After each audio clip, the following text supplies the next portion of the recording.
I actually fought here in a smaller arena, never the big arena. So I was going to ask you. I mean, your last fight before you got to the UFC was here against Jim Miller, right? Yeah. What do you remember about that night? I mean, obviously another legend of the sport like you, and you guys fought on the regional stage. It was a very competitive fight.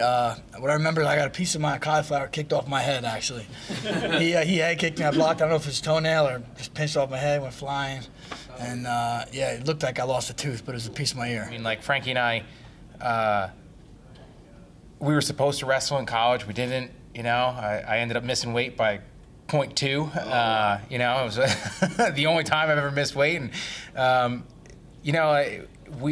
then to see him coming up fighting while I was fighting, I was like, oh man, like we're going to get our opportunity.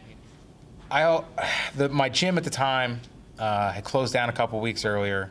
The training camp for that one, I barely had anybody to train with. I trained with Dan a little bit when I first got the fight.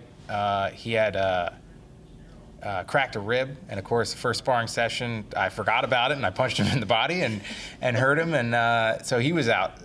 So then it was like I had like two 17-year-old kids that were training, a 300-pound purple belt, a blue belt, a couple random guys, and at that time he was fighting for Rhino. They had like 60 fighters. So when it came time to sell tickets, I didn't really have anybody. With the gym closing down, it was like my main guys were in my corner, and then I think I sold like 12 tickets, something like that. It was like my family, my parents, my grandparents, it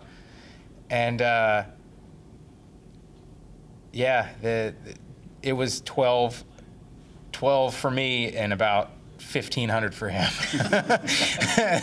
Yeah, we got the chance. It was, I think, both of our sixth fight, and he got the call up right after that, and I had to fight on the local levels for a little bit longer, and